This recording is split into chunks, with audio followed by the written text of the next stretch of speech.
Bismillahirrahmanirrahim. Assalamualaikum warahmatullahi wabarakatuh.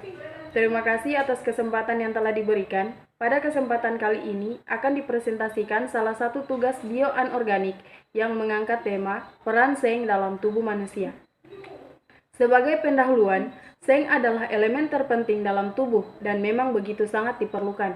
Seng ditemukan di semua jaringan tubuh dan sekresi dalam konsentrasi yang relatif tinggi, dengan 85% dari seng seluruh tubuh berada pada otot dan tulang, 11% di kulit dan hati, dan sisanya di semua jaringan lain dengan konsentrasi tertinggi berada pada prostat dan bagian mata.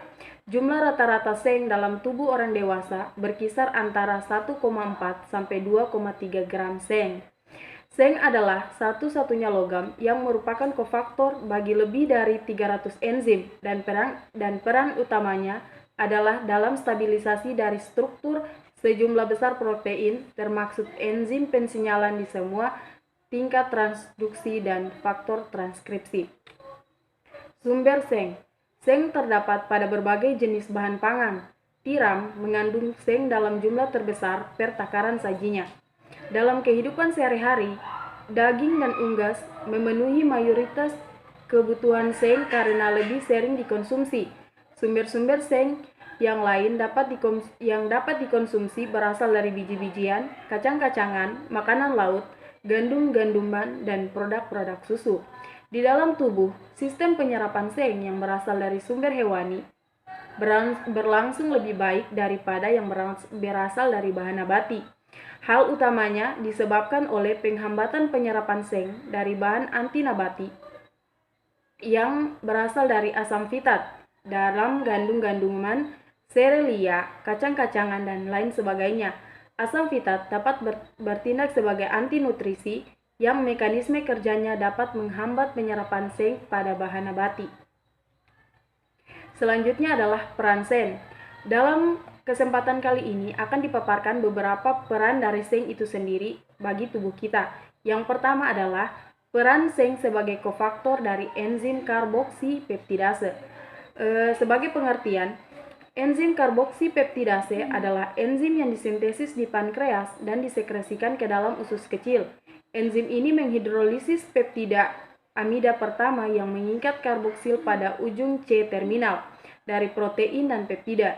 Ia memiliki preferensi yang lebih kuat untuk asam amino yang memiliki rantai hidrokarbon aromatik atau bercabang.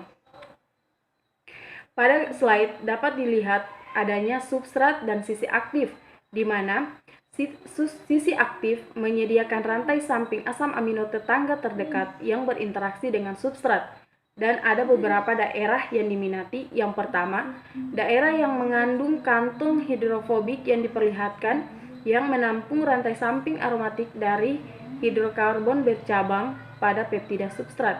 Yang kedua, arginin 145 memainkan peran utama dalam jembatan garam yang mengikat gugus karbonil dari tirosin di peptida glisin tirosin. Arginin memiliki dua gugus NH3+ terminal yang mengikat secara ionik dengan oksigen bermuatan negatif dari gugus karboksil. Yang ketiga, asparagin 144 juga berada di sekitarnya dan memainkan peran pada ikatan hidrogen. Yang keempat adalah tirosin 246 tampaknya berpindah jarak hingga 12 angstrom dalam contoh fit yang diinduksi. Selanjutnya juga dapat dilihat bagaimana mekanisme di situs aktif dan interaksi substrat. Tujuan dari enzim karboksipeptidase adalah untuk menghidrolisis peptida pada ikatan amida pada ujung rantai C. Dalam contoh di peptida glisin tirosin, menurut definisi, tirosin ada di ujung terminal C, ikatan amida adalah antara glisin dan tirosin.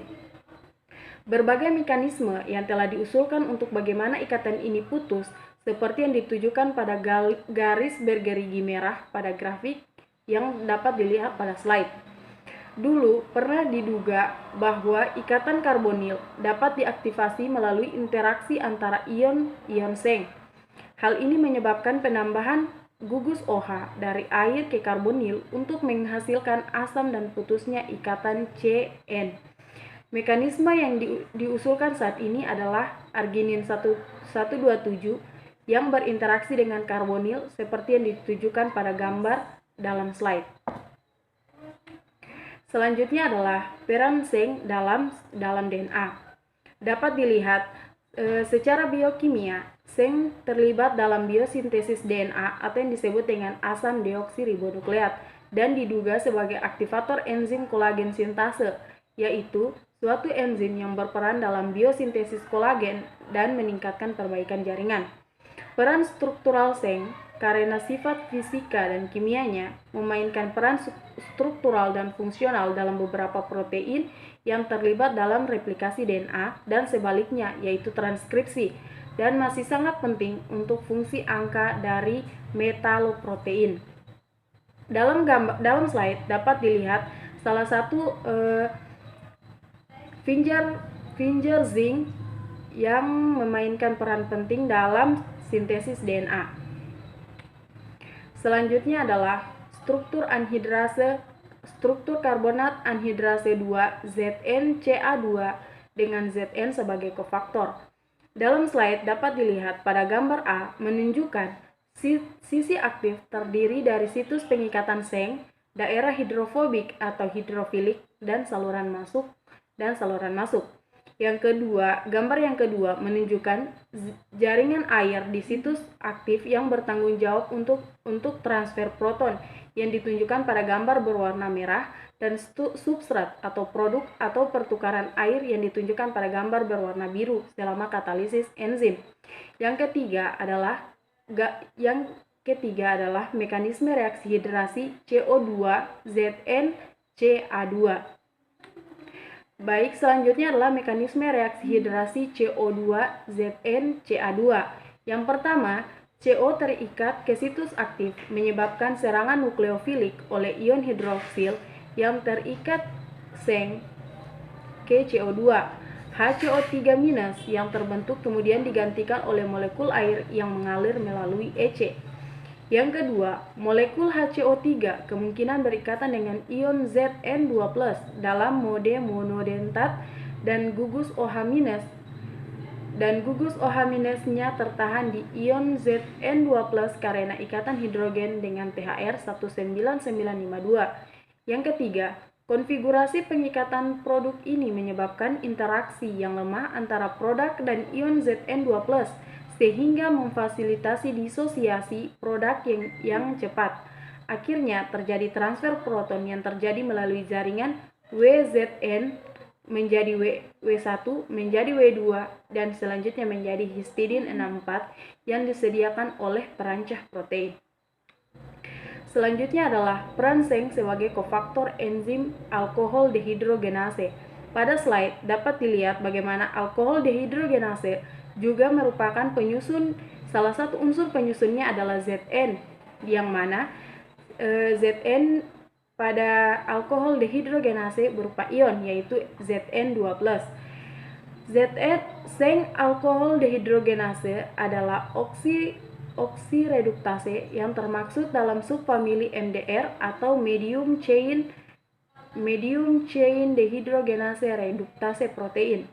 Alkohol dehidrogenase atau yang biasa disingkat sebagai ADH dari jenis dehidrogenase atau reduktase rantai menengah MDR mengkatalisis oksidasi primer dan sekunder yang reversibel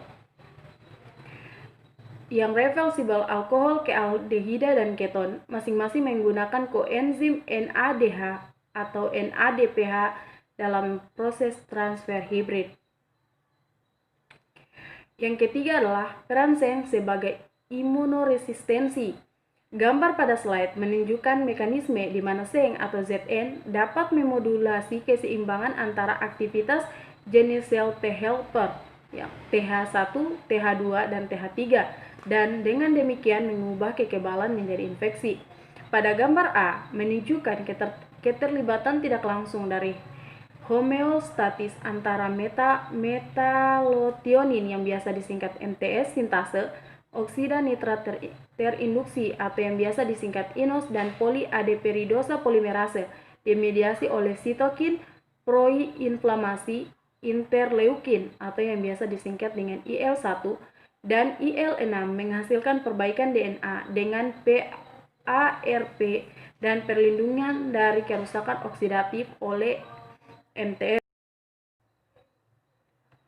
Yang kedua, keterlibatan langsung seng dalam respon imun yang dimediasi sel. Tanda panah putus-putus menunjukkan jalur yang sedang diselidiki. Selanjutnya adalah defisiensi seng. Defisiensi seng dapat terjadi apabila asupan seng ke dalam tubuh tidak memenuhi kebutuhan harian tubuh. Sebab lain, daya cerna seng yang buruk akibat kehadiran asam fitat sebagai anti nutrisi. Penyerapan seng juga diatur secara homeostatis, yaitu meningkat penyerapannya di saat tubuh mengalami defisiensi dan menurun jika konsentrasinya berlebih. Gejala-gejala defisiensi seng adalah keterbelakangan pertumbuhan, kerontokan rambut, diare, penundaan kematangan seksual, impotensi, ruam-ruam pada mata dan kulit, serta kehilangan selera makan. Gejala lainnya juga ditemukan pada penurunan berat badan, masa penyembuhan luka yang lambat, abnormalitas indera penciuman dan pengecap akibat parakerotasis. Sekian presentasi dari saya, kurang dan lebihnya mohon dimaafkan. Wabillahi taufiq wal hidayah. Wassalamualaikum warahmatullahi wabarakatuh.